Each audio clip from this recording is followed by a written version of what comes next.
तो दर्शकों, हमारा एक प्रश्न और है, वो ये है कि आजकल की जो लड़कियां जो शादी के बाद आती हैं घर पे, विवाह के बाद, तो लड़कियों का ज़्यादा अटैचमेंट अपने मायके से रहता है। तो बहुत से घर टूटते हुए हम देखे हैं। इसका रीज़न क्या है, इसका क्या उपाय है आजकल की जो नई शादियां हो रही हैं उनके लिए? इनके लिए सबसे बड़ा उपाय यही है कि देखो, जब बच्ची, क्योंकि जो ये संसार का नियम बना हुआ है, इस नियम को कोई तोड़ नहीं सकता है कि जिस घर में जब बच्ची जन्म लेती है तो हम सारे ही कहते हैं कि पराया धन है। तो पराया धन हम कहते हैं, इसलिए कहते हैं कि जब वो बच्ची बड़ी होएगी, जवान अवस्था में आएगी, तो उस बच्ची की शादी होएगी, वो दूसरे घर में जाकर के घर को संभालेगी। पर आज ऐसा देखना आ रहा है कि कई बच्चियों, मेरे ख्याल से लगभग आज जो 100% शादियाँ हो रही हैं उसमें से 50% भी नहीं निभ रही हैं। तो इसीलिए शादियाँ टूट जा रही हैं, 50% भी नहीं निभ रही हैं। उसका मुख्य कारण यही है कि बच्चियाँ जो अपने को एडजस्टमेंट नहीं कर पा रही हैं। एडजस्टमेंट इसलिए नहीं कर पा रही हैं कि उनमें सहनशीलता अब नहीं रही है। इसकी बहुत बड़ी हमारे संसार में कमी आ रही है कि जो सहनशीलता हमारे में कम होती जा रही है। इसीलिए सहनशीलता हमारे में ज़्यादा होवे, वो कैसे होएगी?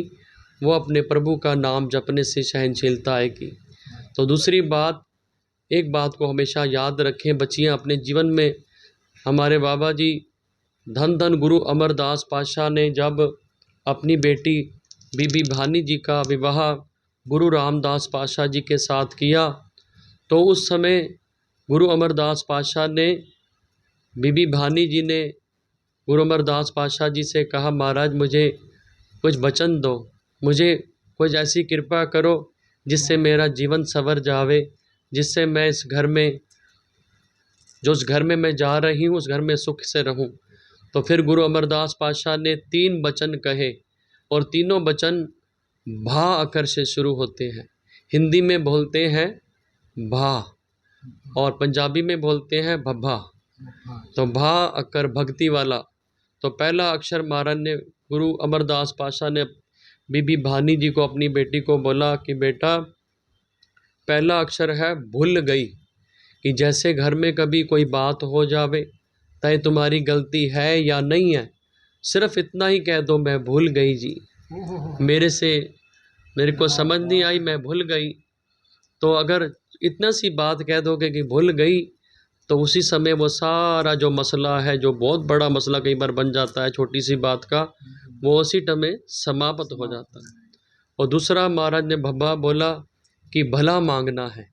जैसे आज देखने में आ रहा है कि बच्चियाँ जिस घर में शादी होके जाती है, तो उस घर में वो एडजस्ट नहीं होती हैं, तो उस घर के लिए वो हमेशा ही चिड़चिड़ी रहती हैं। जो चिड़चिड़ी रहेगी तो वो कभी भी जिस घर में रह रही है उस घर का भला नहीं मांगेंगी। तो इसलिए सहनशीलता बढ़े हमारों में। वो सहनशीलता बढ़ेगी नाम जपने से, फ़ोन देखने से तो सहनशीलता नहीं बढ़ेगी। पर आज फ़ोन ने हमारे संसार में इतना, जहाँ हमें फ़ोन ने बहुत ऊंचाइयों पे लेके गया है, वहाँ फ़ोन हमें बहुत गिरावट पे भी लेके गया है। क्योंकि फ़ोन के राही इतने रिश्ते टूट जाते हैं, इतना काम खराब हो जाता है कि ज़िंदगियाँ बर्बाद हो जाती हैं। तो इसीलिए भला मांगो, जिस जगह पे गए हो उनका भला मांगो, उनका भला मांगोगे तो तुम्हारा भी भला होएगा। पहला गुरु ने कहा भूल गई, ये दूसरा महाराज ने कहा भला मांगना है अपने परिवार का। तो तीसरा अक्षर महाराज ने कहा कि भाड़े में रहना है। भाड़े में रहना ऐसा होता है कि जिस घर में बच्ची शादी होके गई है, कई बार ऐसा होता है कि बहुत अमीरी होती है, पर होले होले थोड़ा सा काम अगर उनका नीचे चला गया, तो सोचती है अब मेरे को ये नहीं मिला, अब नौकर नहीं है, अब घर में ये नहीं है, तो घर छोड़ के भाग जाती हैं। पर ये महाराज ने सिखाया है कि भाड़े में रहना है, चाहे गरीबी है चाहे अमीरी है, कोई भी समा आवे, दुख है सुख है, हमेशा अपने परिवार के साथ रहना है। और ये मानना है कि महाराज ये गुरु का भाड़ा है। जो भाड़े में रहते हैं उनका हमेशा ही कल्याण होता है। तो मेरा ये संदेश है उन बच्चियों को कि जो 3 मैंने बातें बताई हैं, जो बच्ची अपने जीवन में 3 बातें ले आएंगी, वो कभी भी उनका रिश्ता नहीं टूटेगा, वो हमेशा घरों में बसेंगी और घरों में सुख पाएंगी। यही मेरा संदेश है कि बच्चियों, अपनी सहनशीलता बढ़ाओ और अपने गुरु को, अपने परमेश्वर को याद करो। फ़ोन का कम से कम इस्तेमाल करो। वाहिगुरु जी का खालसा, वाहिगुरु जी की फतेह। तो देख सकते हैं दर्शकों, आजकल जो लड़कियों का घर टूट रहा है, बहुत ही सुंदर तरीके से 3 ऐसे नियम बताए बाबा जी ने। अगर जो भी लड़कियां, जो बहुएं अपना लेंगी तो कभी भी जीवन में कष्ट नहीं मिलेगा और सुखी जीवन व्यतीत करेंगी। तो बाबा जी, ये जो आपने संदेश दिया, बहुत सुंदर और बहुत ही काबिल तारीफ।